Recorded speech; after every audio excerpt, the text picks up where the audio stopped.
Hi friends, welcome to Sahasrabhushan channel. ఇవాళ నేను నా ఫ్రెండ్ ఇద్దరం కలిపి మేము ఒక ఫ్యూజన్ ఫుడ్ ప్లాన్ చేసాం. నేనేమో టమాటా పచ్చడి చేస్తున్నాను తెలంగాణ స్టైల్లో, అండ్ తనేమో కర్ణాటక స్టైల్లో ನೀರು ದೋಸೆ చేస్తుంది. ಹಾಯ್ ಫ್ರೆಂಡ್ಸ್, ನನ್ನ ಹೆಸರು ಲಕ್ಷ್ಮಿ. ಇವ್ರು ನನ್ನ ಫ್ರೆಂಡ್ ಅಲಕ್ಯ ಅಂತ. ನಾವಿಬ್ರು ಇವತ್ತು ಸೇರಿ ಫ್ಯೂಷನ್ ಫುಡ್ ಮಾಡ್ತಾ ಇದ್ದೀವಿ. ಕರ್ನಾಟಕ ಸ್ಟೈಲ್ ನೀರು dosa, Andhra style tomato chutney. So let's start, come on.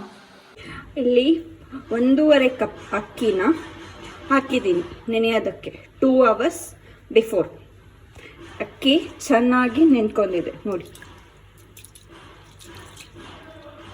1.5 cup rice తీసుకొని తను 2 hours సోక్ చేసింది. చూడండి రైస్ ఎంత బాగా వచ్చాయో, మంచిగా సోక్ అయ్యాయి కదా.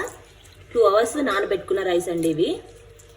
ಇನ್ನೊಂದು ಟಿಪ್, ರೈಸ್ ಸೋಕ್ ಆಗಿದೆಯಾ ಇಲ್ವಾ ಅಂತ ನೋಡೋದಕ್ಕೆ ಒಂದು ತಗೊಳ್ಳಿ, ದೆನ್ ಇದು ಕಟ್ ಮಾಡಿ, ಕಟ್ ಆಗಿದೆ ಮೀನ್ಸ್ ಸೋಕ್ ಆಗಿದೆ ಅಂತ. ದಿಸ್ ಇಸ್ ದ రైస్ నానే అనుకోవడానికి ఒకటి తీసుకొని ఇలాగ చెక్ చేసుకుంటే బ్రేక్ అవుతే అది రైస్ నానినట్టు. అది 2 hours నానబెట్టుకున్న బియ్యం ఇవి. ಈಗ ರೈಸ್ನ ಮಿಕ್ಸಿ ಜಾರ್ ಒಳಕ್ಕೆ ಹಾಕ್ತಾ ಇದ್ದೀನಿ. తను ఇప్పుడు నానబెట్టిన రైస్ అంతా మిక్సీ జార్లో వేసుకుంటుంది. ఇవన్నీ మన ఇవి ఉంటాయి కదా, కంట్రోల్ బియ్యం అంటారు కదా, అవి దోశ రైస్ అనమాట. అవి యూజ్ చేసుకోవాలి మనం వీటికి, ఎందుకంటే నీరు దోశకు అయ్యేదినే వస్తుంది, మనం రెగ్యులర్గా వాడే రైస్ రాదు.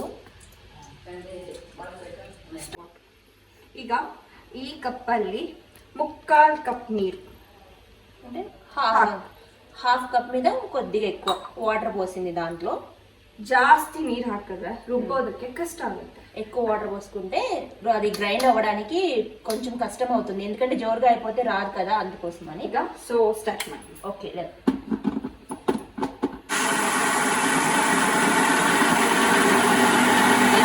ಸ್ವಲ್ಪ ಕಡಿಮೆ ಆಗಿದೆ ಅನಿಸುತ್ತೆ, ಇನ್ನೊಂದು ಚೂರು ಹಾಕ್ತೀನಿ. ಆಲ್ಮೋಸ್ಟ್ 1 ಕಪ್ ನೀರು ಹಾಕಿದ್ದೀನಿ. ఓకే, 1 కప్ నీళ్ళు పోసుకుందండి. దీంట్లో ఒకవేళ గ్రైండ్ చేసేటప్పుడు మనకి ఇబ్బంది అవుతే ఇంకొక 1 కప్ కొంచెం పోసుకొని వాటర్ సెట్ చేసుకుంది తను. ಇವಾಗ 1.5 ಕಪ್ ರೈಸ್ ತಗೊಂಡಿದ್ದೀನಿ. ಒಂದು ಇದರಲ್ಲಿ ತುರಿದಿಟ್ಕೊಂಡಿದ್ದೀನಿ ತೆಂಗಿನಕಾಯಿನ, ಅರ್ಧ ಹೋಳಿದೆ. ಸೊ ಅರ್ಧ ಹೋಳನ್ನ ಹಾಕ್ಬಿಡೋಣ. కోకోనట్ పౌడర్ కూడా తను వేసుకుంటుంది దాంట్లో. ಮೂತ ಈಗ ಹಿಟ್ಟು ರುಬ್ಬಾಗಿದೆ, ಫುಲ್ ಸ್ಮೂತ್ ಆಗಿದೆ ನೋಡಿ, ಇಲ್ಲೇನೂ ಇಲ್ಲ. ఎస్, ఇది చాలా స్మూత్గా చేసుకుని చూడండి, ఏం లేదు. ఇందులో కోకోనట్ కూడా వేసింది కదా, అది కూడా కొద్ది కొద్దిగా తగులుతుంది మనకి. ಓಕೆ, ಈಗ ಒಂದು ಇದಕ್ಕೆ ಟ್ರಾನ್ಸ್ಫರ್ ಮಾಡೋಣ. ವೆರಿ ಇಂಪಾರ್ಟೆಂಟ್, ನೀರು ಎಷ್ಟು ಹಾಕಬೇಕು ಅಂತ. ಸೊ ಇದೇ ಬ್ಲೆಂಡರ್ ಅಲ್ಲಿ ತಗೊಂಡಿದ್ದು, ಈ ಬ್ಲೆಂಡರ್ ಅಲ್ಲಿ ಅರ್ಧ ಇಷ್ಟು ನಾನು ಇಲ್ಲಿ ಮಾರ್ಕ್ ಮಾಡಿದ್ದೀನಿ, ಇಷ್ಟು ನೀರು ಫುಲ್ ತುಂಬಿಸ್ಕೊಳ್ಳೋಣ. ఓకే ఓకే, దీంట్లో వాటర్ ఏంటంటే ఇప్పుడు చాలా ఇంపార్టెంట్, ఎందుకంటే నీరు దోశకి వాటర్ మనం ఇందాక తను తీసుకుంది కదండి రైస్కి, దానికి ఇంతవరకు half of the mixie bowl పోస్తుంది తను వాటర్. ఇప్పుడు ఇది చాలా ఇంపార్టెంట్, జోరుగా అయిపోతే రాదు దోశ. ಅರ್ಧ ತಗೊಂಡಿದ್ನಲ್ಲ ಇಷ್ಟು ನೀರು, ಅರ್ಧದಲ್ಲಿ ಅರ್ಧ ಹಾಕಿದ್ದೀನಿ, ಅಂದ್ರೆ 1/4 ಭಾಗ ಹಾಕಿದ್ದೀನಿ. ಸೊ ಇವಾಗ ನೋಡೋಣ, ನೋಡಿ ಇನ್ನೊಂದು ಸ್ವಲ್ಪ ಬೇಕು, ಈ ನೊರೆ ನೊರೆ ಬರ್ತಾ ಇಲ್ಲ. ಸೊ ನೋಡ್ಕೊಂಡು ಹಾಕೊಳ್ಳೋಣ. నేను మొత్తం హాఫ్ తీసుకుంది కదండి మిక్సీ బౌల్కి, అది కొద్ది కొద్దిగా వేసుకొని కలుపుకుంటుంది, లమ్స్ అవి ఫామ్ అవ్వకుండా నీట్గా కొంచెం కొంచెం వేసుకొని కలుపుకోవాలి. ಹಾಕೋತೀನಿ, ಯಾಕಂದ್ರೆ ಜಾಸ್ತಿ ನೀರು ಹಾಕಿದ್ರೆ ದೋಸೆ ಹೇಳಲ್ಲ. కొంచెం కొంచెం చేసుకుంటూ దాన్ని మిక్స్ చేసుకుంటూ ఉండాలి, లేకపోతే దోశ రాదు. ఈ లమ్స్ అన్నది ఫామ్ అవ్వకుండా ಈಗ కలుపుకోవాలి. ನೀರ್ ದೋಸೆ ಅಂತ ಯಾಕೆ ಕರೀತಾರೆ ಅಂದ್ರೆ, ಈ ಹಿಟ್ಟು ನೋಡಿ ಎಷ್ಟು ನೀರಿದೆ. ಬೇರೆ ದೋಸೆ ఫుల్ థిక్ ఇరుతా బ్యాటర్. నీరు దోశ అంటే మొత్తం వాటర్ తోటే ఉంటుంది. మనం మామూలుగా రెగ్యులర్ గా వేసుకునే దోశ అయితే అది థిక్ బ్యాటర్ లా ఉంటుంది కదా, ఇది నీరు దోశ అనడానికి కొంచెం వాటర్ ఎక్కువ ఉంది, మొత్తం వాటరే మ్యాక్సిమం అట్లా. ಸೊ ಇದಾಯ್ತು. ಇವಾಗ ಉಪ್ಪು ಹಾಕೋಣ, ಸಾಲ್ಟ್. ಇಲ್ಲಿ ಅರ್ಧ ಸ್ಪೂನ್ ನಾನ್ ತಗೊಂಡಿದ್ದೀನಿ. ನಿಮಗೆ ಎಷ್ಟು ಉಪ್ಪು ಬೇಕು ರುಚಿಗೆ ತಕ್ಕಷ್ಟು ಹಾಕೊಳ್ಳಿ. మేమైతే హాఫ్ స్పూన్ తీసుకున్నామండి, మీకు టేస్ట్ తగ్గట్టు ఎంత వేసుకుంటారో అంత మీరు చెక్ చేసుకొని వేసుకోండి. సాల్ట్ వేసుకొని మంచిగా కలుపుకోండి, పర్ఫెక్ట్గా వచ్చింది. Perfect butter, good. ಈಗ ಬ್ಯಾಟರ್ ದೋಸೆದು ಹಿಟ್ಟು ರೆಡಿ ಆಗಿದೆ. ಇದನ್ನೇನು ಇಡಬೇಕು ಅಂತ ಅವಶ್ಯಕತೆ ಇಲ್ಲ, ಫರ್ಮೆಂಟ್ ಆಗಬೇಕು ಅಂತ ಅವಶ್ಯಕತೆ ಇಲ್ಲ. ಹೀಗೆ 2 hours ಸೋಕ್ ಮಾಡಿ ಪಟ್ ಅಂತ ಗ್ರೈಂಡ್ ಮಾಡಿ ಪಟ್ ಅಂತ ದೋಸೆ ಮಾಡ್ಬೋದು. ಇದು ತುಂಬಾ ಈಸಿ ರೆಸಿಪಿ. ಇವಾಗ దోస ಹಿಟ್ಟು రెడీ ఆయిತು. సో నెక్స్ట్ ನಾವು దోస ಮಾಡೋದಕ್ಕೆ అంటే అది మార్నింగ్ ఒకవేళ మనకి కావాలనుకుంటే నీరు దోశ చేసుకోవాలంటే మార్నింగ్ సోక్ చేసుకుంటే సరిపోతుందండి. ఒక 2 hours సోక్ చేసుకున్నాక మనం చూసాం కదా ఇందాక 2 పలుకులు అయ్యేది, అట్లా జస్ట్ ఒక 2 pieces అయితే సరిపోతుంది. వెంటనే దాన్ని మిక్సీ చేసుకొని హాఫ్ ఆఫ్ ద కప్ మనం వాటర్ వేసుకొని దాన్ని లంప్స్ లేకుండా కొద్ది కొద్ది వాటర్ వేసుకుంటూ కలిపేసుకున్న తర్వాత ఎమ్మటే మనం వేసేసుకోవచ్చు. ఇది ఫర్మెంటేషన్ అవ్వాల్సిన పని లేదు. మన దోశకైతే రెగ్యులర్ దోశకైతే నైట్ పట్టేసుకుంటే మార్నింగ్ అంతా అవుతుంది కదా, నైట్ అంతా అవుతుంది కదా, ఈవినింగ్ పట్టుకుంటే. ఇదేమో వెంటనే చేసేసుకోండి ఫటాఫట్ లాగా. సేమ్ ఈజీ, చాలా ఈజీ. చూద్దాం ఇప్పుడు దోశ ఎలా వేసుకోవాలి. ఇప్పుడు మనం టమాటా చట్నీ చేసుకుందాము. దీనికి ఫస్ట్ వెల్లుల్లి అండ్ టొమాటో తీసుకోవాలి. మనకి కారానికి సరిపడా మిర్చి, ఇవి చాలా కారం ఉంటుంది, సో అందుకోసమని నేను కొన్నే తీసుకున్నాను. ఈ 3 సరిపోతున్నాయి సింపుల్గా, వేరే ఇంకేమీ వద్దు.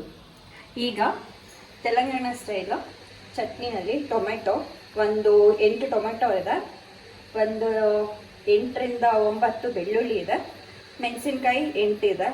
ಜಾಸ್ತಿ ಖಾರ ಬೇಕಂದ್ರೆ ಜಾಸ್ತಿ ಹಾಕ್ಕೊಳ್ಳಿ, ಇದು ತುಂಬ ಖಾರ ಇದೆ. ప్యాన్ పెట్టుకున్నాను కదా, ఆయిల్ హీట్ అయ్యింది, ఆయిల్ పోసుకున్నాను దాంట్లో. ఇప్పుడు నేను ఇవన్నీ వేసుకున్నాను, టొమాటోస్ వేసుకున్నాను. ಈಗ ಆಯಿಲ್ ಹಾಕಿದ್ದೀವಿ, ಟೊಮೆಟೊ ಫ್ರೈ ಮಾಡ್ತಾ ಇದ್ದೀವಿ. ಈಗ ಬೆಳ್ಳುಳ್ಳಿ ಹಾಕ್ತಾ ಇದ್ದೀವಿ.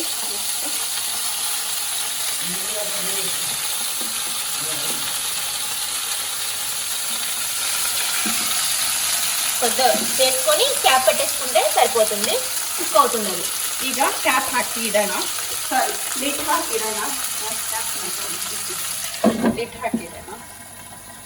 ఇప్పుడు దీన్ని ఒకసారి కలుపుకుందాం. ఆల్రెడీ ఫ్రై అయిపోయిందండి ఇది. ಈಗ ಫ್ರೈ ಆಗಿದೆ, ಬೆಂದಿದೆ, ఫ్రై అయింది. దీంట్లో కొంచెం కొత్తిమీర వేసుకుందాం. కట్ చేయగలే ಸ್ವಲ್ಪ లైట్గా వేసుకుంటే, అండ్ కొంచెం పసుపు, సాల్ట్ ఇది వేసుకుని చూడండి మెత్తగా అయిపోయింది, బాయిల్ అయిపోయింది.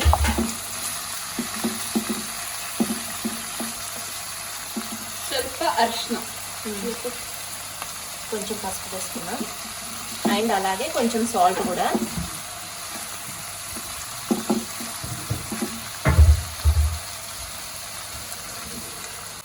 రుచికి తగ్గట్టు మన టేస్ట్ దగ్గర సాల్ట్ ఒకవేళ సరిపోతే ఎప్పుడైతే మనం మిక్సీ పట్టుకుంటామో అప్పుడు వేసుకోవచ్చు దీన్ని.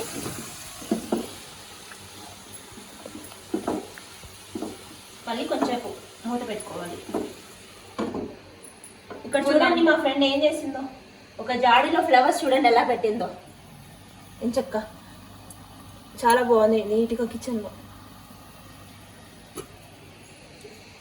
Thank you thank you. ఇప్పుడు ఇది మొత్తం కుక్ అయిపోయింది కదండి. దీంట్లో కొంచెం వెల్లుల్లి వేసుకున్నాం, ఇందాక తీసి పెట్టుకున్నాం ಈಗ వెల్లుల్లి. ಟೊಮೆಟೊ ಚೆನ್ನಾಗಿ ಬೆಂದಿದೆ, ಬೆಳ್ಳುಳ್ಳಿ ಹಾಕೋಣ. ಅದನ್ನು ಫ್ರೈ ಮಾಡಬೇಕಾ? ಬೇಡ, ಸಾಕು, ಹಾಫ್ ಆಫ್ ಮಾಡೋಣ ಫ್ಲೇಮ್ನ. Yes, everything it was cook good. Lakshmi cook అయిపోయింది, మిక్సీ తీసుకురా వేసేద్దాం. ಆಯ್ತಾಯ್ತು, ಮಿಕ್ಸಿ ತರ್ತೀನಿ. ಎಲ್ಲ ಆಯ್ತು, ಫ್ರೈ ಮಾಡಾಯ್ತು. అది కూల్ అవ్వాలి, ಕೂಲ್ ಆಗ್ಬೇಕು. ಕೂಲ್ ಆದ್ಮೇಲೆ ಮಿಕ್ಸಿಗೆ ಹಾಕ್ಬಿಟ್ಟು ರುಬ್ಬಿಡೋಣ. ఓకే, తర్వాత మనం నీరు దోశ వేసుకుందాం. ಓಕೆ, ಅಷ್ಟೇ ತನಕ ನೀರ್ ದೋಸೆ ಮಾಡೋಣ. ಕೂಲ್ ಆಗೋದಕ್ಕೆ ಇಟ್ಟಿದ್ದೀವಿ, ಕೂಲ್ ಆಗಲಿ. ಈಗ ನೀರ್ ದೋಸೆಗೆ ನಾನ್ ಸ್ಟಿಕ್ ಅಲ್ಲಿ ನೀರ್ ದೋಸೆ ಚೆನ್ನಾಗಿ ಬರಲ್ಲ. ಇದು ನಾವಿರೋದು ಬೆಂಗಳೂರಲ್ಲಿ ಮ್ಯಾಂಗ್ಳೂರ್ ಸ್ಟೋರಲ್ಲಿ ಸಿಗುತ್ತೆ. ಬಟ್ ನಾನು ಇದನ್ನು ನಮ್ಮೂರಿಂದ ತಂದಿದ್ದೀನಿ. ತಂದು ಇದನ್ನು ಸೀಸನ್ ಮಾಡಬೇಕು. ನಾನು ಮಾಡಿಲ್ಲ, ನಮ್ಮ ಅತ್ತೆ ಮಾಡಿಕೊಟ್ಟಿದ್ದು, ನನಗೆ ಬರಲ್ಲ ಸೀಸನ್ ಮಾಡೋದಕ್ಕೆ. ಇದೇ ಪ್ಯಾನ್ ಹಾಕಬೇಕು, ಬೇರೆ ಇದರಲ್ಲಿ ನೀರು ದೋಸೆ ಬರಲ್ಲ, ಚೆನ್ನಾಗಿ ಬರಲ್ಲ. ఎస్, ఇది నీరు దోశ వేసుకునేది మన నాన్ స్టిక్ ప్యాన్స్ లో రాదండి. రెగ్యులర్ గా తీసుకునే నాన్ స్టిక్స్ ప్యాన్ కాకుండా నీరు దోశ ప్యాన్స్ డిఫరెంట్ గా ఉంటుంది. ఇదేమో ఐరన్ ప్యాన్ అనమాట, క్యాస్ట్ ఐరన్ ప్యాన్. తీసుకొచ్చుకొని తను మొత్తం సీజనింగ్ చేసుకుంది వీటిని. దీనికి రాదంతా వాళ్ళ అట్టే చేసి ఇచ్చింది దీనికి, తను మెయింటైన్ చేస్తుంది దాన్ని. దీంట్లోనే మనం నీరు దోశ వేసుకోవాలి, normal regular non stick pan కాకుండా. ನೋಡಿ, దోశ ಪ್ಯಾನ್ ನೋಡ್ಕೊಳ್ಳಿ ಒಮ್ಮೆ. ఇది బెంగళూరులో దొరుకుతుందంట, ಮ್ಯಾಂಗ್ಳೂರ್ ಸ್ಟೋರಲ್ಲಿ ಸಿಗುತ್ತೆ. Bengaluru stores. Only Mangalore store. ಮಂಗಳೂರಲ್ಲಿ ಎಲ್ಲ ಕಡೆನೂ ಸಿಗುತ್ತೆ, ಬಟ್ ಬ್ಯಾಂಗ್ಳೂರಲ್ಲಿ ಓನ್ಲಿ ಇನ್ ಮ್ಯಾಂಗ್ಳೂರ್ ಸ್ಟೋರ್ ಅಲ್ಲಿ ಮಾತ್ರ ಸಿಗುತ್ತೆ. ನೋಡಿ ಹಿಂಗಿರುತ್ತೆ, ಇಲ್ಲಿ ಈ ತರ ಡೀಪ್ ಇರುತ್ತೆ, ಆಲ್ಮೋಸ್ಟ್ 1 ಇಂಚ್ 1.5 ಇಂಚ್ ಡೀಪ್ ಇರುತ್ತೆ. ಹಿಂಗಿದ್ರೆ ಮಾತ್ರ ದೋಸೆ ನೀಟಾಗಿ ಬರುತ್ತೆ. ఎస్ మ్యాంగ్లూర్లో ఎక్కడైనా దొరుకుతుందంట, కానీ బెంగళూరులో మాత్రం ఓన్లీ మ్యాంగ్లూర్ స్టోర్స్ లో దొరుకుతుందంట ఇది. సో 1 ఇంచు లోపలికి ఉన్న చూసి తెచ్చుకోమని చెప్తుంది దాన్ని. ಅಮೆಝಾನ್ ಫ್ಲಿಪ್ಕಾರ್ಟ್ ಅಲ್ಲೂ ಸಿಗುತ್ತೆ. ఇది అమెజాన్ లో అండ్ ఫ్లిప్కార్ట్ లో వాటిలో కూడా దొరుకుతుంది. మనం ఎలా తీసుకోవాలని అటు మన హైదరాబాద్ సైడ్ ఉన్న వాళ్ళు ఇబ్బంది పడద్దు, బట్ ఇది ఆన్లైన్ లో కూడా మనకి అవైలబుల్ గా ఉంటుంది. ఇప్పుడు cast iron pan stove on ಮಾಡಿ, ಫ್ಲೇಮ್ ಆನ್ ಮಾಡಿ, ಪ್ಯಾನ್ನ ಬಿಸಿ ಮಾಡೋದಕ್ಕೆ ಇಟ್ಟಿದ್ದೀವಿ. ಇವಾಗ ಆಯಿಲ್ನ ಅಪ್ಲೈ ಮಾಡ್ತಾ ಇದ್ದೀವಿ. ఇది క్యాస్ట్ ఐరన్ మనం వాష్ చేసుకోకూడదండి. ఒకవేళ వాష్ చేసినా కూడా ఎప్పటికప్పుడు సీజనింగ్ చేసుకొని పెట్టుకోవాలి. ఆయిల్ తోటే ఉండాలి ఇది, లేకపోతే మనకి రస్ట్ వచ్చేస్తుంది. క్యాస్ట్ ఐరన్ ప్యాన్ తను వేడయ్యాక ఇప్పుడు ఆయిల్ మొత్తం రబ్ చేసుకుంది దాని మీద, అది వేడెక్కాలి. ಈಗ ಇದು ನಾರ್ಮಲ್ ದೋಸೆ ತರ ಹಿಂಗ್ ಹಾಕ್ಬಿಟ್ಟು ಹಿಂಗ್ ಮಾಡೋದಲ್ಲ. ಇದನ್ನ ಇದಕ್ಕೆ ಒಂದು ಟೆಕ್ನಿಕ್ ಇದೆ. ಫಸ್ಟ್ ಇದು ಹೀಟ್ ಆಗ್ಲಿ. ఇది నార్మల్ దోశ లాగా డైరెక్ట్ వేసేసి మనం పోసుకోకూడదు. దీనికి ఒక చిన్న టెక్నిక్ ఉంది. ఫస్ట్ ఆ ప్యాన్ వేడయ్యాక అప్పుడు వెయిట్ చేయాలి. వెయిట్ చేసినాక ఇప్పుడు తను పోస్తుంది చూడండి, తను చేస్తుంది. ఇంతకుముందు నీకు తెలీదా టమాటో చట్నీ తినడం అన్నది? మీరు ఎలా తింటారు?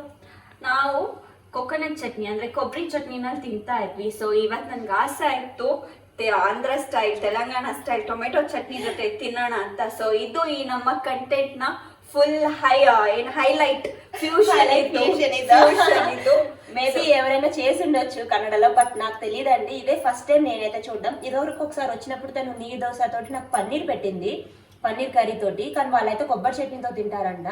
నేను ఎప్పుడు చూడలేదు, బట్ మనమైతే చపాతీలోకి దోశలోకి వాటిలో తింటాం. తినేమో నీరు దోశలోకి చేసుకుందాం వాళ్ళకి. ఇవాళ మన ఇద్దరం కుకింగ్ చేద్దాం రమ్మంటే వచ్చా. ಪ್ಯಾನ್ ಬಿಸಿ ಆಗಿದೆ. 1-1.5 ನಿಮಿಷ ಇಟ್ಟರೆ ಸಾಕು, ನೀಟಾಗಿ ಬಿಸಿ ಆಗುತ್ತೆ. ಬಿಸಿ ಆದ್ಮೇಲೆ ಫುಲ್ ಫ್ಲೇಮ್ ಅಲ್ಲಿ ಇಟ್ಟು ದೋಸೆ ಹಾಕಿದ್ರೆ ದೋಸೆ ಸುಟ್ಟು ಹೋಗುತ್ತೆ. ಸೊ ದೋಸೆ ಫ್ಲೇಮ್ ನ ಚಿಕ್ಕದ್ ಮಾಡ್ಕೊಂಡು, ನಾನು ಹೇಳಿದ್ನಲ್ಲ ಟೆಕ್ನಿಕ್ ಇದೆ ಅಂತ ಅಲಕ್ಯ, ಈಗ ತಗೊಂಡ್ಬಿಟ್ಟು ನೋಡು ಹಿಂಗ್ ಹಾಕ್ಬೇಕು. This is very very important. Okay, ಬೇರೆ ದೋಸೆಗೆ ಹೆಂಗ್ ಮಾಡ್ತೀವಿ ಹಿಂಗ್ ಮಾಡ್ತೀವಿ, but not with this dosa. It's low flame ಅಲ್ಲಿ ಇಟ್ಟು ಹಾಕಿದೀವಿ. ಈಗ ಫ್ಲೇಮ್ ಹೈ ಮಾಡ್ಕೊಂಡು ಇದು ದೋಸೆ ಇಟ್ಟಿದೆ. ಇವಾಗ ಇದನ್ನ ಕವರ್ ಮಾಡಿ 1.5 ಮಿನಿಟ್ ಬಿಡೋಣ. ఓకే, ಆಲ್ಮೋಸ್ಟ್ ಅಪ್ರಾಕ್ಸಿಮೇಟ್ ಹೇಳ್ತಾ 1.5 minute. 1.5 అంటే మనం నార్మల్ రెగ్యులర్ దోశకి పోసేసి హై ఫ్లేమ్ లో పోసేసి చేసేసుకుంటాం కదా. ఒకసారి ప్యాన్ హీట్ అయ్యాక దాన్ని లో ఫ్లేమ్ లో సిమ్ లో పెట్టేసుకొని అప్పుడు తను అట్లా పోయమని చెప్పింది. పోసిన తర్వాత దాన్ని మళ్ళీ హై ఫ్లేమ్ లో పెట్టుకొని అడ్జస్ట్ చేసుకున్నాక అప్పుడు క్యాప్ పెట్టుకోవాలి. అది నీరు దోశకి. ಈಗ ದೋಸೆ ಬೆಂದಿದೆ. ಅಪ್ರಾಕ್ಸಿಮೇಟ್ ಆಗಿ 1.5 ನಿಮಿಷ ಆಯ್ತು. ಇವಾಗ ನೋಡಿ ದೋಸೆ ಎಷ್ಟು ನೀಟಾಗಿ ಹೇಳ್ತಾ ಇದೆ ನೋಡಿ. 1.5 minute తర్వాత ನಮ್ಮ ನೀರು దోసೆ రెడీ. 1.5 minute తర్వాత అయిపోయింది. చూసారు కదా, దోశ చాలా బాగా వచ్చింది. సింపుల్ అండి, చాలా ఈజీగా. ఇంకా అప్పటికప్పుడు కూడా చేసుకొని తినొచ్చు ఈజీగా. ಕಣ ದೋಸೆ మనం రవ్వ దోశ ఇలా వేసుకుంటాం, కానీ వీళ్ళు నీరు దోశ వేసుకుంటున్నారు ఇలాగా. 1.5 minute. Approximate, not exactly, approximate 1.5 minute, not exactly. Lakshmi, ఇది చల్లారింది, మళ్ళీ మిక్సీ చేసుకుందాం. ಫುಲ್ ಕೂಲ್ ಆಗಿಬಿಟ್ಟಿದೆ, ತಣ್ಣಗಾಗಿದೆ. ಇವಾಗ ಬ್ಲೆಂಡರ್ಗೆ ಟ್ರಾನ್ಸ್ಫರ್ ಮಾಡೋಣ. మిక్సీ చేసుకుని బ్లెండ్ బాగా కాకుండా కొద్దిగా కచ్చబచ్చగా పెట్టుకుందాం. బాగా అయితే smooth, not smooth, just coarsely it is enough. Coarsely ಮಾಡಿದ್ರೆ ಸಾಕು, ಜಾಸ್ತಿ ಸ್ಮೂತ್ ಆಗಿ ಮಾಡೋದು ಬೇಡ. ఇంకా రోల్ ఉంటే బాగుంటుంది, రోల్లో రుబ్బితే చాలా బాగుంటుంది టేస్ట్. కాకపోతే మనకి సిటీలో ఎక్కడి నుంచి వస్తాయి. ಸೊ ಮಿಕ್ಸಿ ಆಕ್ಚುಲಿ ಇದನ್ನ ರುಬ್ಬೋ ಕಲರ್ ರುಬ್ಬೇಕು, ಬಟ್ ಇವಾಗಿಲ್ಲ ಅದು ನಮ್ಮ ಜೊತೆ, ನಮ್ಮ ಹತ್ರ. ಅದಕ್ಕೆ ಮಿಕ್ಸಿ ಯೂಸ್ ಮಾಡ್ತಾ ಇದ್ದೀವಿ.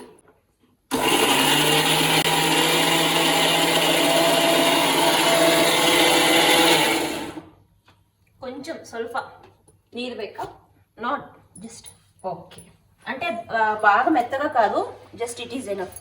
ಇಷ್ಟ ಆದ್ರೆ ಸಾಕು. చాకు ಕಚ್ಚಾ ಬಚ್ಚಾగా సరిపోతుంది. ఇట్స్ నాట్ టూ ತುಂಬಾ ಸ್ಮೂತ್ ಬೇಡ, ಸಾಧಾರಣ ಓಕೆ. సో ಬ್ಲೆಂಡ್ ಆದ್ರೆ ಸಾಕು. ಈಗ ಟೇಸ್ಟ್ ಮಾಡೋದಾ? అయిపోయింది కదా. ಈಗ ನಮ್ದು ಆಂಧ್ರ ತೆಲಂಗಾಣ ಚಟ್ನಿ ರೆಡಿ ಆಗಿದೆ. ಟೇಸ್ಟ್ ಮಾಡೋಣ. సాల్ట్ పడుతుందేమో ಸಾಲ್ಟ್ ಚೆಕ್ ಮಾಡೋಣ ಫಸ್ಟ್.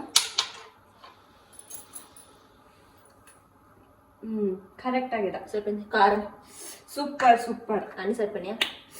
దెన్ నీరు దోశ తెచ్చుకుని తినేద్దామా? Yes correct. ఓకే రండి తినేద్దాం మనం కూడా. అయిపోయింది, మనం ట్రాన్స్ఫర్ చేసేసుకుందాం.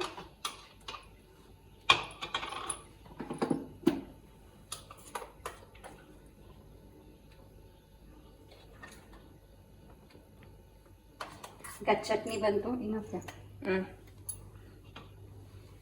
ಟೇಸ್ಟ್ ಅಲಕ್ಯ ಟೇಸ್ಟ್ ಮಾಡಿ ಯೂಟ್ಯೂಬ್ ನೋಡಿ ಇಲ್ಲಿ. ಆಹಾ, ತೆಲಂಗಾಣ ಚಟ್ನಿ, ಕರ್ನಾಟಕ ನೀರು ದೋಸೆ. ಸೂಪರ್ బాగుంది కదా. ಸೂಪರ್. సక్సెస్ అయింది. ಇಷ್ಟು ದಿನ ನಾನು ಕೊಬ್ಬರಿ ಚಟ್ನಿನ ತಿಂತಾ ಇದ್ದೆ, but this is the first time in my life ನಮ್ಮ ಫ್ರೆಂಡ್ದು ಮಾಡಿರೋದು Andhra style, I mean Telangana style chutney. ತುಂಬಾ ಸೂಪರ್ ಆಗಿದೆ. ನಾವಿದು ಟ್ರೈ ಮಾಡಿದೀವಿ, ನೀವು ಟ್ರೈ ಮಾಡಿ. Please like our channel, do subscribe it. Thank you. Yes, నేను ఇన్ని రోజులు తను కొబ్బరి చట్నీ తినింది, ఫస్ట్ టైం ఈ టొమాటో చట్నీ తిన్నదంట. చాలా బాగుందంట. మీరు కూడా ట్రై చేసి ఎలాగుందో చెప్పండి. అలాగే like, share and subscribe to my channel. Thank you all. Thank you everyone.